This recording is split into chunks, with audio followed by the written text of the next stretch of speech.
I think I finally learned how to use Active Track. Still have a lot to learn. Here is the mount I finally got off of Amazon that allows me to mount my DJI Mini 3 Pro controller to my handlebar. This is a specialized stump jumper, but you could also use it whether you're putting it on a motorcycle. It's kind of like a GoPro mount. In fact, the bottom is a GoPro mount. The mount came with its own base, but it's almost the same as a GoPro.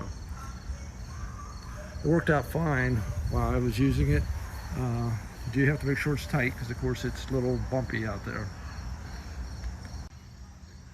Once you turn on your controller,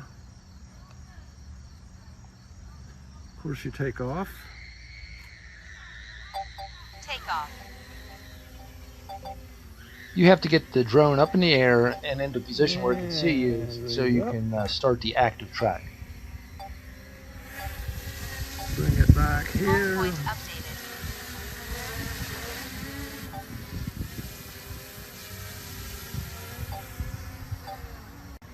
Okay, to get into the active track, you're supposed to just touch the screen. There we go. And then here you draw a box around it and say, go.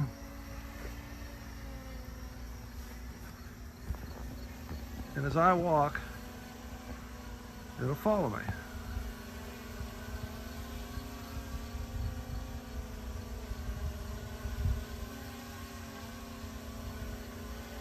And now I back up. And like again, it'll back up for a while.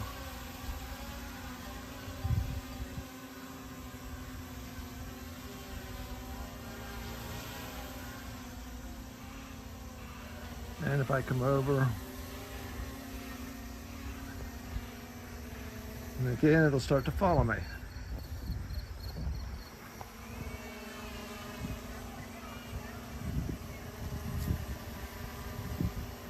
So it works pretty well.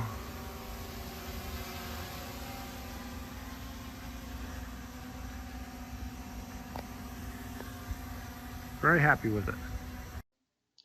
I went out today trying to figure out how to use my active track on my DJI Mini 3 Pro drone. After some frustrating trials and tribulations, I finally got it to work several times, and I think I have it down now. It's just an amazing machine how it does dodge and goes under the leaves and the branches. The only problem I have with it is, which I've seen on a lot of other YouTube videos, it follows you fine, but when you want to go towards it and it's supposed to back up and give you a front view if you're biking or running or whatever you're doing, it starts out doing that, but then for some reason it starts going to the side and ends up turning around and coming behind you, even though it is supposed to stay in front of you. I don't know if they'll be able to fix that with a firmware update or not, but I'm not the only one that has this problem. I've looked at several other videos and everybody seems to have the same problem. But I was just happy with the results. I did find that when you pinch the controller, you have to draw the box big enough to include yourself and the bike or whatever, the motorcycle, whatever you're using, or it'll come on and say that it's not big enough to follow. Hopefully I'll get better with it. This is just a quick video to show you how it does work.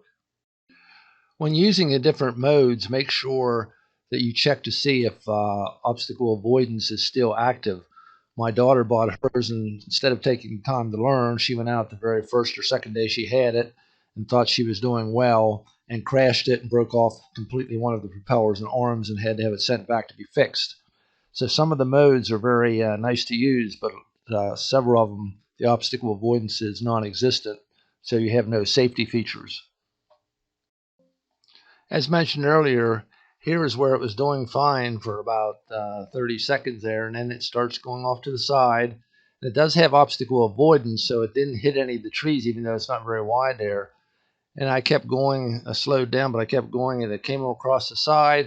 And then it ended up behind me again without me doing anything. It did that all by itself. Once again, I hope this gets fixed in the future. One thing to remember when you're using active track is you should change your safety setting to hover or land if you lose contact with the controller, because it normally will say return to home. You may be a mile or 2 miles down the road, and if it loses contact, it's going to fly up and go back to the starting point, where it's better to have it just hover so you can turn around and see where it's at.